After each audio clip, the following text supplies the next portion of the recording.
கழகம் அப்படின்னு சொல்லி வந்துருச்சுனாவே இது ஒரு புதிய கட்சி தான். ஆமா, இப்போ புதிய கட்சி தொடங்குவதற்கான முகாந்திர பணி தொடங்கிருச்சுன்னு நம்ம புரிஞ்சுக்கலாம். ஆமா. பூர்வாங்க பணிய துவக்கியாச்சு. ம். உங்களோட எதிரி யார் அப்படிங்கிறதெல்லாம் முடிவு பண்ணிட்டீங்களா?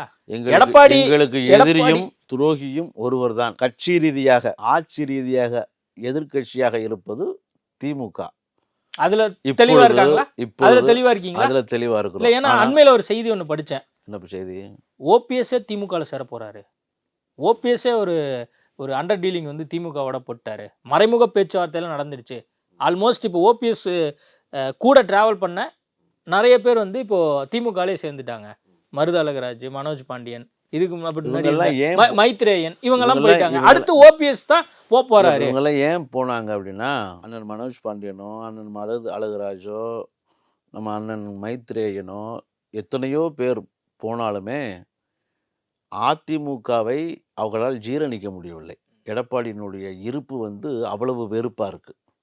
அதே நேரத்தில பாஜகவினுடைய மைத்ரேயன்லாம் ஆர்எஸ்எஸ் தொடர்பு உடையவர். பாஜகவினுடைய பிரதிநிதியாகவே இருந்தவர். அவராலேயே இன்றைக்கு பாஜகவை ஏற்றுக்கொள்ள முடியவில்லை. அதனால் தான் திமுகவை நோக்கி பயணித்திருக்கிறார். திமுகவை தாய் கழகமாக இவர்கள் திராவிடத்தின் காரணத்தால் நம்புகிறார்கள். அதனால் செல்லுகிறார்கள். ஐயா அவர்கள் செல்ல வேண்டும் என்றால், ஆஃபர் நெறையா இருக்கு. மத்தியில இருக்கிற ஆட்சிகளையும் ஆஃபர் நெறையா இருக்கு. மாநிலத்தில இருக்கிற ஆட்சிகளையும் ஆஃபர் நெறையா இருக்கு. அவர் இவ்வளவு ரிஸ்க் முதல்ல அவர் எடுக்க வேண்டியதே இல்லை.